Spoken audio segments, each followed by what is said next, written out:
Welcome to episode 13 of Church After Hours. As you can see, we have some great guests that's going to be joining us in 1 second.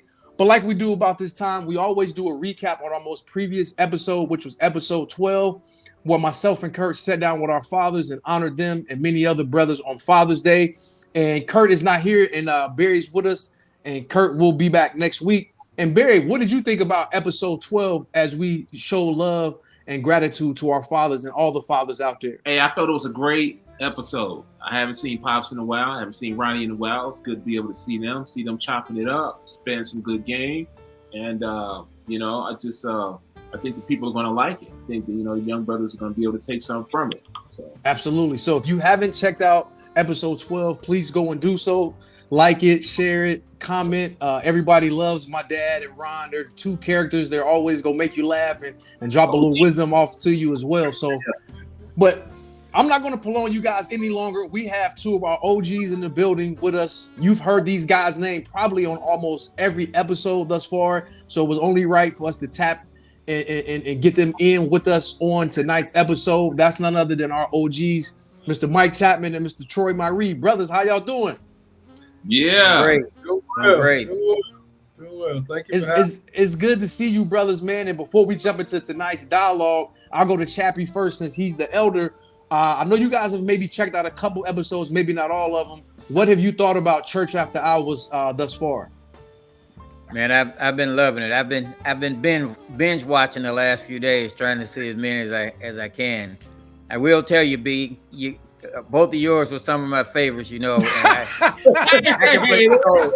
can break the code too. Like they be trying not to let me live my best life. I'm gonna tell the truth. I got an Oscar story coming for him later on. I'm trying to tell you, Mike.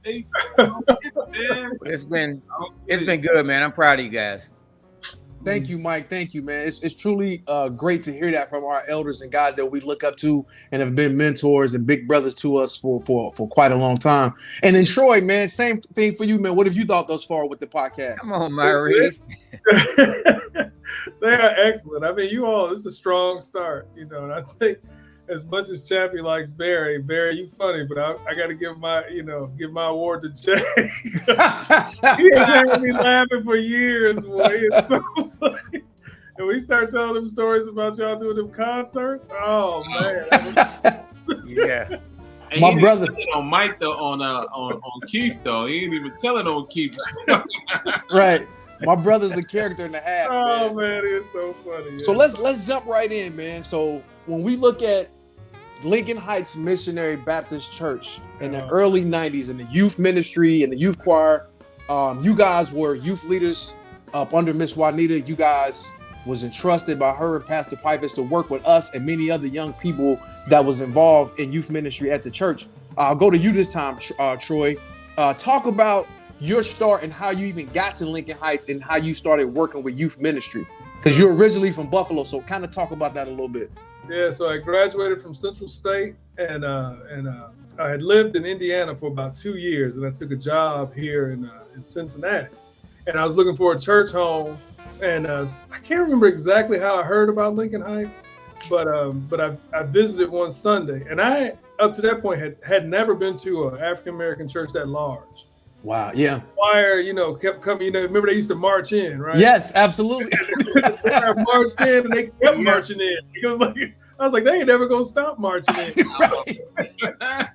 Oh man, and they was in concert after that, and then just looking for opportunities to be part of the ministry, and connected with Juanita, and then next thing you know, was working with the youth ministry, met you all, and it was history from there. I mean, it was like a perfect time in my church life. Like that time period with you all and just at Lincoln Heights was just, man, I think about it often. I do, I really do. It was amazing. So yeah. So that's how I got there, and then stayed there for a long time, with you all, well, under Reverend Pipus, and then doing some other things there. So, but it was a good time. It was special. It really was. Absolutely. Same thing for you, Chappie. How did you get to Lincoln Heights and your transition and coming and working with youth ministry? Yeah, I actually relocated from Georgia around the same time, and I came to start up a brewery. specifically the lab in the brewery at Miller Coors. It was Miller back then, and a buddy of mine that I met actually when I moved up, he was working at Miller, and one of his friends invited him to Lincoln Heights, and he told me about it, and I was leery as well because I'm from small church, been in big church atmosphere, didn't like them, but man, I visited Lincoln Heights a few times. It was on linked up with Fred Oduyoye. And Right. that moved into the youth ministry, and man, relationships, and like Troy, I've just never forgotten. And I'm that incognito guy that's on Facebook, and I don't friend people, but I'll check them out to see what the youth ministry, see what they doing, what they up to. I wanted to pop B a couple times, but I was like, I'm gonna let it be great. Don't worry about it. Me and B go way back. That's my boy. I love all you guys, but me and B had a bond. Yep. I like to think, and I had to check him a few times. I don't know if you remember B, but I was like, I love you too much, man. I can't do this. But yeah, that's how I got it though. You want that moment now, bro? Hey, go ahead. Give it to us. We here. We here. Okay. There's a point at which B was wanting to turn the other way with some of his boys, and it started. Troy, remember we went to I think it was Sedine. We were traveling to Camp Sedine with the youth. Tennessee, yeah. That's where we met. Reverend White was in Tennessee and Sedine. And on the way up, we stopped, and we gave specific instructions: don't go across the highway.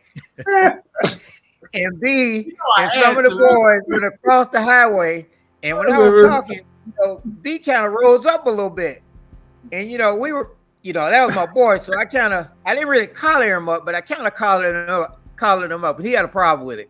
We got back to Cincinnati, and it wasn't in person; we were on the phone, and I was like, man, I just love you too much, and if you don't want me to give it to you straight, if you want me to step off, just tell me right now, because I love you too much, and I can't do it. I can't do it the other way. Right. I said, so what's it gonna be? It's like, man, I want you in my life. And that's what's up. We didn't have any more problems after then. So it was a blessing for me because I loved all you guys. But like I said, see, hanging with this one over here, that influence. He would be like, "Hey, B, go across the street. Go across the street. Just throw me under the bus, right? Back. Oh no, man, wasn't me all the time. Yeah. And I'm glad you told that story, because with me working with young people now, and it's just like, you can't have those moments. Like, back in the day, my parents were like, hey, get him where he clown at. If it's me, aunt, uncle, grandma, but now parents aren't encouraging people in the community to do those type of things. So the fact that you was able to do that, and I'm sure Barry's mom and dad was in agreement, because I know my parents would have been in agreement as well. And it's good that you was able to do that and kind of get him back on track, so he can, be great and be who he was destined to be. So I love that you shared that with us. So if you saw episode 1, you know why I needed that type of correction. You know why I needed that correction. Absolutely. Right. Now, Troy, talk about the impact of youth ministry in Lincoln Heights in the early 90s, man, because you guys hit the ground running. Like you said, you're working with Miss Juanita. We're going to Camp Joy. We're doing youth retreats in Sedine and Tennessee. Just talk about how great that time was, and the impact and the ministry and the work that we were doing, following you guys as our youth leaders. I had never seen, anything like that. What I mean by that is the way the youth ministry, the way it was organized. Juanita had us organized, and the youth leaders like working as a team, a group. And then to have you all like so engaged, like the youth, and so many, like it was like a large group of youth engaged, and so it was so productive. Like you said, we went to those retreats, especially the ones in Sedine. Like you said, we met Pastor Reverend White down there, and then just all the fun we had too. I still have a picture of throwing Barry's shot out. Please, Troy, are you a champion or are you a chump? I remember that. Are you a champion or are you a chump? He got that one block. So right here on YouTube, I'm gonna make sure Kurt edits that. If you got that picture, send it to me because it's gonna be right there too. I'll never see it. Oh, man. And one other thing, remember we had the annex, and we were doing youth church. Yes, we did. Yeah. Man. At Bird Street. Yeah. Oh, on Bird Street, that was outrageous. Yeah. I actually preached this little one into my life because I was only I had 2 kids, but in that sermon I had said I had 3. So you spoke it into existence. Thought I was done, and this third one came. So yeah, but man, that was a magical time too. I mean, just even now, just thinking about those memories just got me all Ooh, man. The road trip we took to the Indiana Pacers game. Oh, yeah. I forgot about that. We went to a lot of Pacers games. With Reverend Langford, we would jump in the church van and be out. Absolutely. Oh man. Oh, that's something really exactly. Yeah. But yeah, same question for you, Mike. What was that impact like for you once you got there and hit the ground running, and you seen how productive and how busy we were, and how, like Troy said, how engaged you all and Miss Juanita kept us? Oh, it was inspiring, man. I hadn't seen anything like it. I've had, like you all refer to us as OGs. I've had OGs in my life to pour into me as well, but to see what appeared to be hungry youth hitting the road, excited about ministry, just willing to accept leadership, but just on the road to experiencing Christianity and experiencing life in the form of Christianity. So Troy, you know what? You were one of the early inspirations for me wanting to move to New York. You were from Buffalo, New York. That is actually a story. Real quick, so when I played football in high school, our running back coach, he played for Central State, and he was trying to recruit all of us to come down here, and we was all like, no way, because we didn't know where Ohio was, we didn't know what it was, or nothing. And a bunch of my friends did come down. I went to a school in upstate New York. I got recruited there and played Rockport State. And they came back. I saw them on a spring break, and they was telling me how much fun Central was and all this stuff. I was like, I'm going. Transferred down here, and they all flunked out and went back to Buffalo.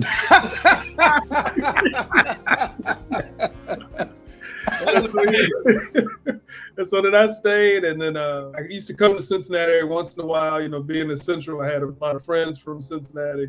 And my first job I took was in Muncie, Indiana. But then I got recruited by a software company called Syncom here in Cincinnati. And they moved me here, and then that's how I actually got to Cincinnati. So I was happy to come back to Ohio because I didn't really hope ain't nobody out there from Indiana, but I ain't really like Indiana. So. Yeah. Being from the New York flag and everything, and that was one of the things because early on we was just so enamored with New York hip hop. Yeah, exactly. Right. Yeah. Right. Well, that's funny too, because when I came down here, I had not until when I got to Central. That's my sophomore year in college. I had not heard West Coast hip hop. I had not. The first time I heard it was actually at Central State. Wow. A guy from Cincinnati was a DJ, and he lived across the hall from me, and he was DJ, and he had. I was like, who is that? Because when I heard it was NWA. It was easy. It was I forgot which one it was. What song it was? Whatever. When I heard it, I was like, it sounds like they just talking. right. Hey, Troy. Yeah, it was an experience. Troy, do you remember being excited about seeing dirt? Yeah, I remember. Yes, I do. I remember excited about seeing dirt, fireflies, and driving on the streets that didn't have street lights. Hey, my man was like, wow, I've never seen dirt. I've never seen dirt like this. I'm like, where's this dude from? Right. So where is he from? Right. Exactly. It was see concrete in Brooklyn, man. All you see is concrete. Yeah. It was a different experience coming out here. But it's been fruitful. I mean, for much as it's been we joke about it. Ohio's been all right. I haven't had any desire to leave, raise my kids here, met you all. So it's been a beautiful time. It really has. It's funny because all of the moving parts of our crew, mostly everybody is from other cities besides Barry. He's the the one person that's homegrown. That's Chicago, right. Georgia, Buffalo, Curtis, Indianapolis, all of the different moving parts. So that's what makes it awesome in our connection. So we're gonna take a pause for the calls, and then we have one or two other quick segments, and then we gonna be out of y'all here this week with episode 13. And y'all know we have segments called Sinners and Saints and Holy Hustle, and I think Barry got one. I'm gonna let him go last, but I'm gonna go first. And y'all know we don't throw people under the bus. We don't disclose names because we like to have fun, and it's all in love. It's no disrespect intended. So we're not going to ever do that. However, these two gentlemen you see right here, Troy Myree and Mike Chapman, were two of the most eligible bachelors at Lincoln Heights Missionary Baptist Church. Now, Troy, as you can see at this picture right here that Kurt is putting into the screen, was one of the most eligible bachelors by Ebony Magazine.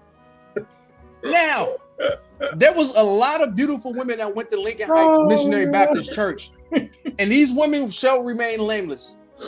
They would try to get close to guys like myself, Gary, my brother, and try to get information from us about them because they wanted to date these guys. Really? So, I don't think we ever told y'all this because we used to just think it was so funny.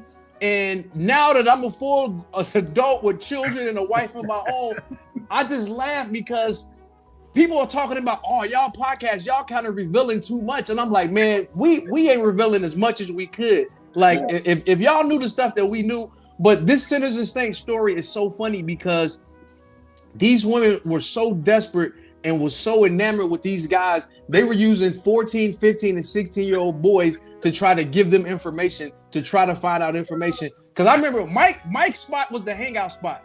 Yes, his house was house was right down the street from my parents' house. Yes. So anytime we wanted to get away, we would always go to Mike's house and just chill. My God. These women in church would be coming. I heard y'all be in Mike's house. Where do you live at?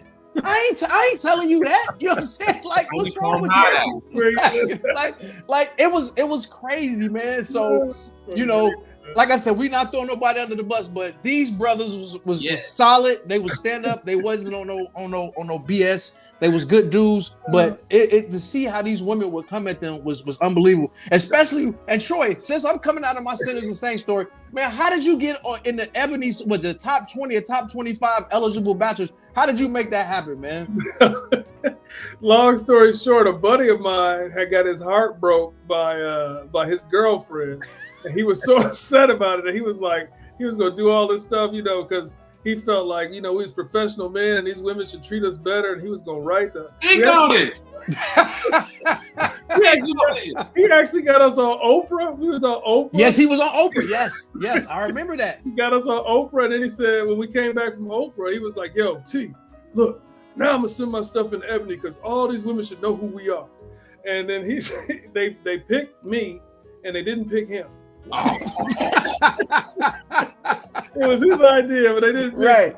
And they sent a camera crew. I took the picture in my boss's office, and it was fresh. That boy was fresh. That boy was fresh. Oh man! And what's funny is this is how I was. This is kind of sad to say. I actually didn't know how big a magazine Ebony was until that came out. It was just laying on coffee tables and whatnot. So. Yeah. I didn't realize it was like this huge international magazine, man. I got letters from all over the world. But see, you got to think. I'm glad you said that. Ebony and Jet was like Instagram, Twitter, Facebook. Man. That's how we knew, Right On and Word Up. Those are what. But that's how we knew what Cass was doing in LA, New York, down south. Exactly right. Like that was it, man. You know what I mean? Right. So you didn't realize how big of a look that was for you in your life at that moment. And since we didn't have the internet, they would send the letters to Ebony, and then Ebony would bundle them up and send them to me. So I would get these envelopes of these little envelopes full of letters. I still have them. Wow, that's classic. Oh man, we were so sad when you got hit, man. We were just like, man, one of our guys is gone. Yeah. I was like, how do we get in there? You know what I'm saying? We was trying to get in. I'm surprised, B, you never made it in. Oh man. B should have been there. Yeah, B definitely should have been in there. Bond should have definitely been in there. Yeah. But we in the home stretch, man, and we got 2 segments, and then we go get out of here. So, Mike, I'm gonna come to you. Where are you in life right now, and what are some of the things that you're doing, and how did Lincoln Heights and youth ministry impact some of those things that you're doing now? Because I know you're back in Georgia. Right. I've been pastoring actually my home church ever since I came back. You know, my father, for a short period, we were doing it together. His health failed, and he passed. Rest in then. peace. But Rest in peace. We've been Pops. doing that, Yeah. but I've had a blessing of just a whole lot of kids to come through. In the same way I see you all having grown up, now I have kids that were almost babies. They're graduating, they're in college, they're moving, they're doing things, they're graduating college, and some of them have families of their own. It puts me in the mind of looking at them. I look at you guys. I said, wow, time has passed, and I'm doing some things that shock myself. Past 4 or 5 years, I've been riding a Harley. Wow. I ride a Harley, but also one of the things that's really important to me now is balancing church and, as B calls it, the holy hustle. You know, I'm not hustling, but I do believe that we've got to scrap the mentality that often we hear in church, is that just wait on the Lord.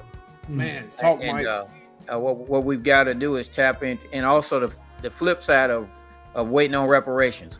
Yeah. And reparations ain't coming. That's good. If they were coming, they'd be here. That's good. I mean, it's funny. I mean, it's not to cut you off. It's funny. We celebrating Juneteenth yesterday, and we're off of work today. But if they ain't give you reparations, but yet they give you the day off, it ain't coming. So I totally agree with you. Hey, listen. How do you convince folks to abandon a system that's advantaged them? Absolutely. That goes against their grain. So, but reparations are out there. Reparations are out there. We just got to go get them. Right. You go get them established in your business. Yeah. Learn about the market. Go in there and tap into the money stream. Yeah. Yep. Yeah. Woo. On it. Man, stroke your beard after that, man. You got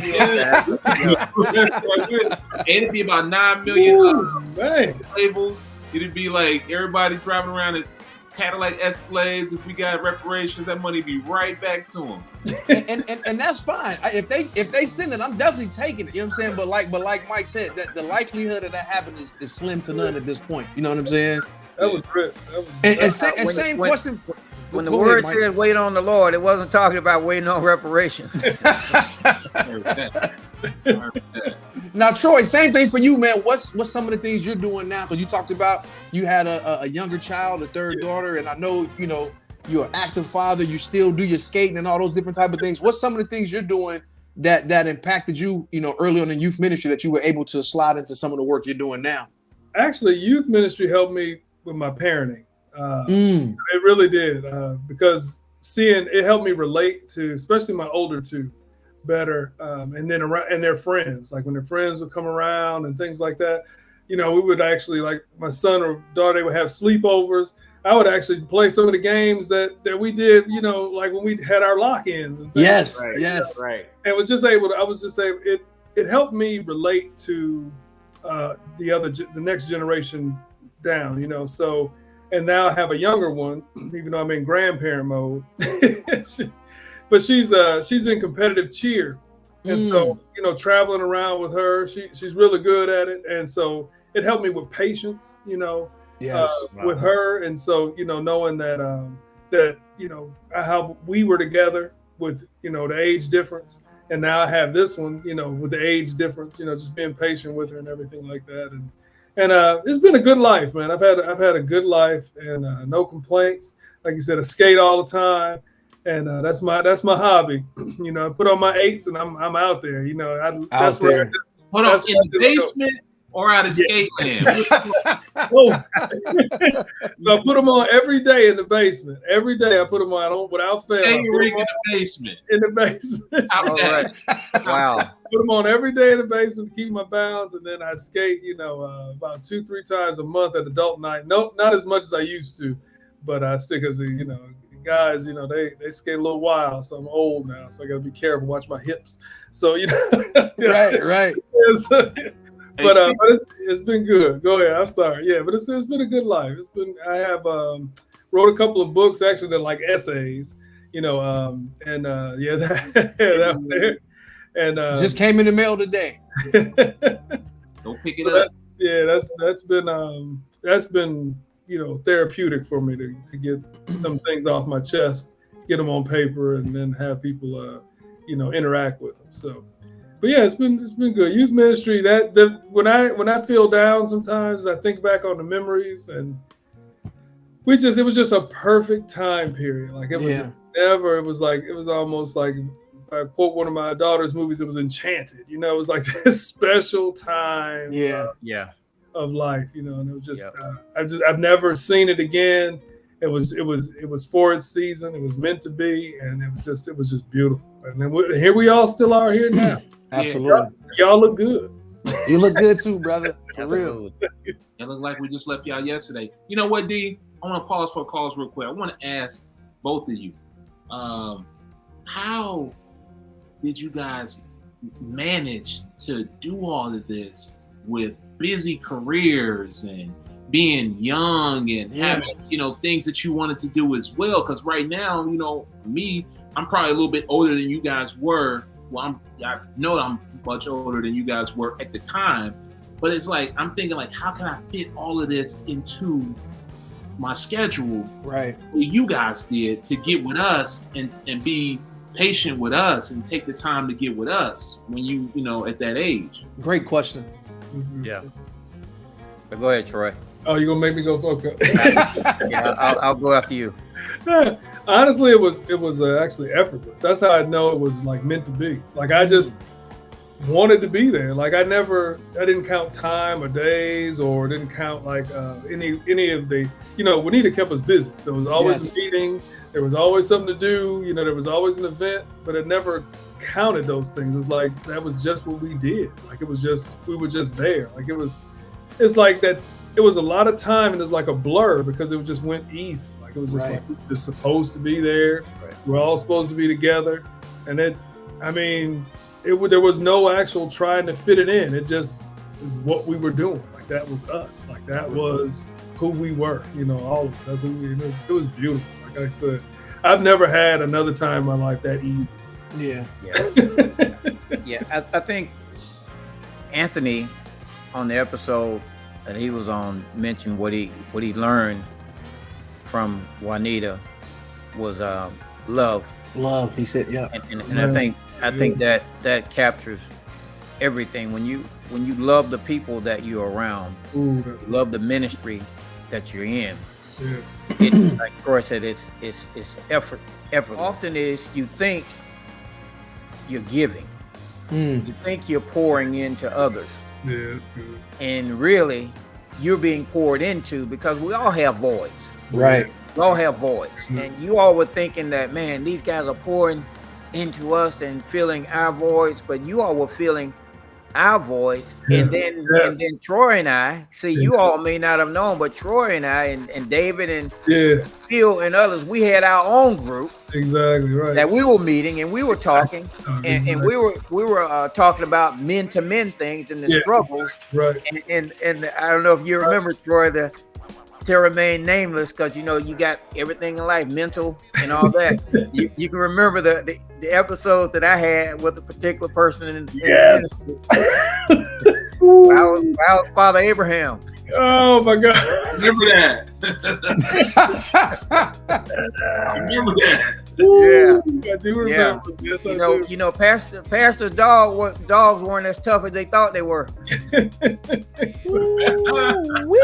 Man, that's what I'm saying, man. They be thinking it's me, man. They be thinking it's me. Man, my man Mike came on here, boom, blow the spot up. No, but I'm not. Listen, I'm not throwing shade at Pastor. All I'm saying, there was a particular person that walked up on them dogs, and them dogs looked and shut up and jet. Yeah, exactly. That's See where I get it from? Straight from my man Mike Chapman. He taught me. He taught me. Ooh, yeah. Hey, we in the final segment. This is a fun story. I know y'all watch. We tell fun stories. And Barry is the king of this segment. This is why people love his episodes. Welcome to Brooklyn and back to Brooklyn. So Barry, you got a fun story. Mike and Troy, if you have one, you can share. If not, it's all good. But Barry, what is your fun story for this week? I do, but I want to say something real quick. Yep. Mike, you just touched on something very, very important here. And I'm going to expound on it just briefly here, that I needed you guys back when I was young, because you guys in your example taught me how to move. You taught me how to conduct myself and how to move. When you checked me about going across, I needed that. But I'll tell you something else. Me being here and being away from Cincinnati for 15 years, really being segregated and away from a lot of people, man, I need y'all so much more now. You know what I'm saying? Because when you touched and you said that, yes, y'all had y'all's meetings, but then you had the meetings with each other to keep each other. We did. We're all married men now. Me and Tia are both married, and it's like there was no class that you could really, be no manual like that. Be a husband, this and that. You know what I'm saying? Yeah. Been so many times, man, where I just needed to talk my problems out with my OGs. So, this is like very therapeutic, super therapeutic, even for me, because man, I needed y'all then. Woo, I surely need you now. That's what's You know what I'm saying? I ain't trying nobody for the book, but I'm just saying, just the levels, the trials and tribulations that men go through. We don't have nobody that we can really go to voice our opinions, voice our issues, our troubles and whatnot. We don't have that same type of support system that like women have. You know what I'm saying? But just to know that you guys were there when we were young, and even for us to be able to call out, make a phone call to call you guys now to even go through and be able to get through this stage of life as well. I mean, it's just all a blessing. It's absolutely a huge blessing. Absolutely. Huge. And just to echo what Mike said, I think that was so crucial, and it might have went over a lot of people's heads.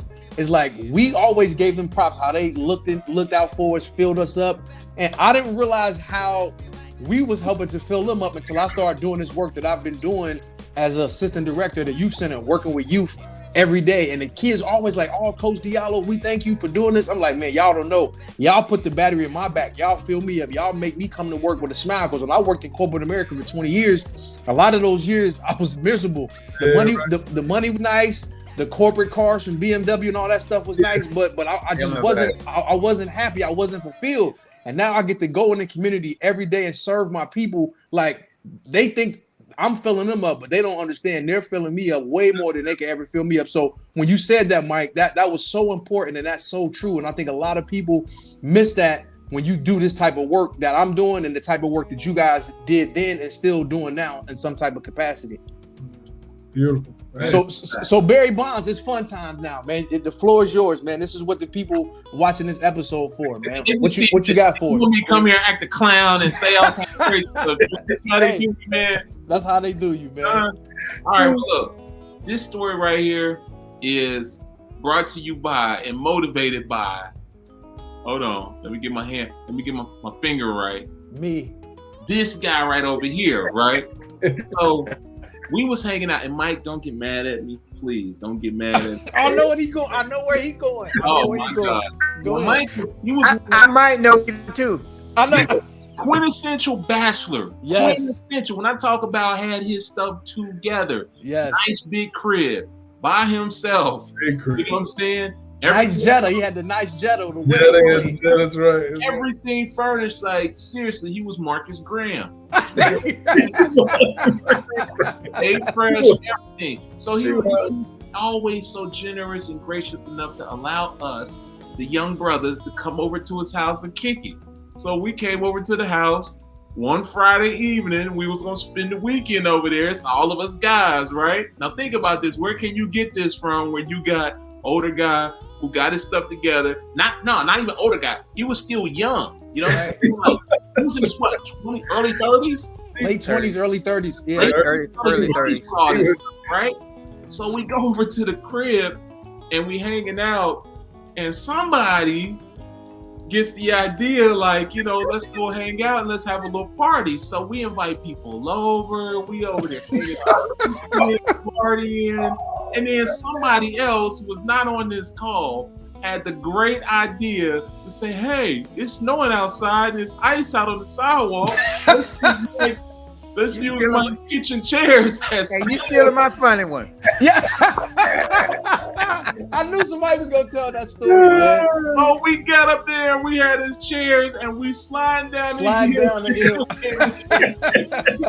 Hey, Mike found out. My dining room chairs with the AB. Remember what happened is I was there and it was Saturday morning. Oh, I went to Publix. I went down the hill to Publix. And when I came back, I see a line of chairs coming down the hill. But here's the other piece, B. And then the youngest one of the crowd, Anthony. Yeah. Remember I had those bedroom shoes? Yeah. They were blue high tops. Yeah. Anthony sliding down the hill in my bedroom shoes. We was wild, man. We was Now, wild. that was my funny story too, B. Hey, Mike, Mike let us have it. Always a disciplinarian. Always let us have it. We was out of line. Oh man, great time.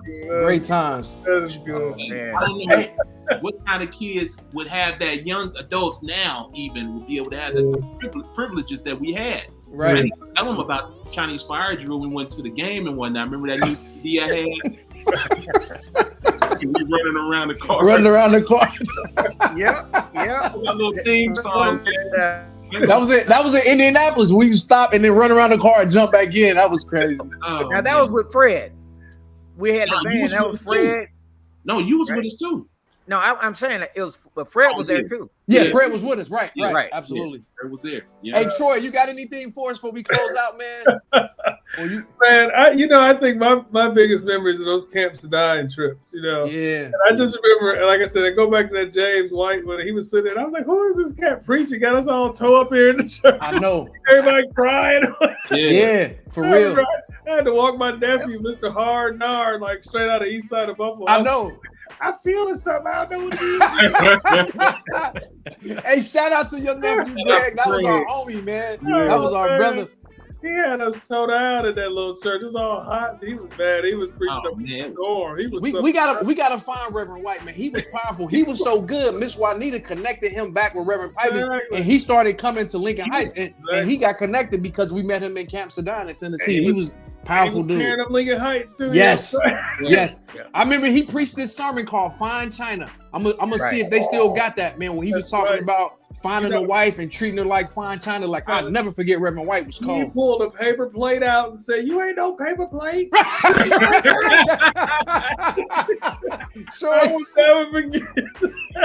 Yes. Where did you get that plate from? He pulled that paper plate. He's like, "You not a paper plate. You can't lay your head in anybody's lap." Sam. That was cold. That was a cold sermon series, so man. good. Yep. Yep. But before we close out, man, anything in closing you guys want to share before we close out for the night? Troy, I'll go to you first, and then we'll close out with the elder statesman, Mr. Chapman.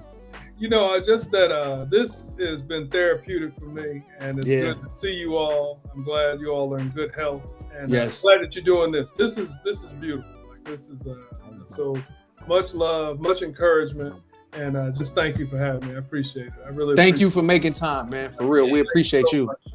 Salute. Likewise, couple things. One is on the episode with DeMarco, he mentioned that his aunt Linda Faye. Yes, Miss Faye. Passed. So I want to just extend rest and power to my sister. Yes. We worked together. She worked on one of my teams, and man, she was down for the brother. I mean, I knew her before I knew DeMarco, and she loved DeMarco, but she also took care of me. So Linda, rest in power. I have a question. There's a certain nephew of mine that lived with me, right? And I went out of town. And I came back home.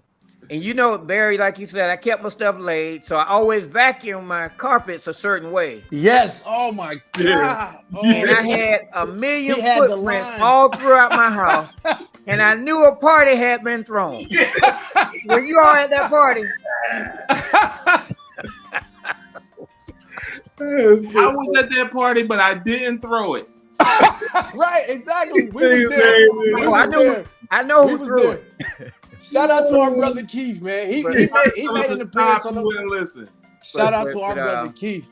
But on a serious note, man, I like Troy. I'm super excited.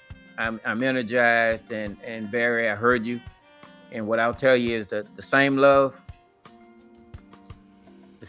still there. Wow. That's good. That's good. Still there. Wow.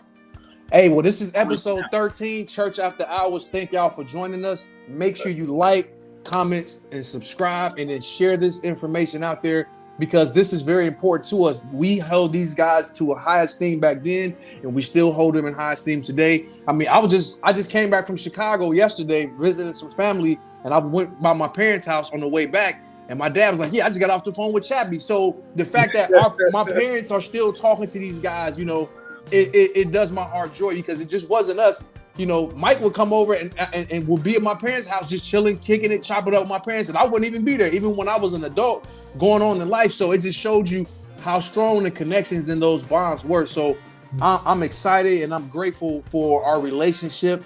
And I'm excited for what's to come in the future, man. Because like Barry said, as full-grown adults now with children, we still need you guys, whether you know it or not. So we definitely gonna be reaching out more often, man. So we appreciate your time. And this has been a great episode of Church After Hours. And we'll see y'all next week. Peace and blessings. Thank you. Church After Hours.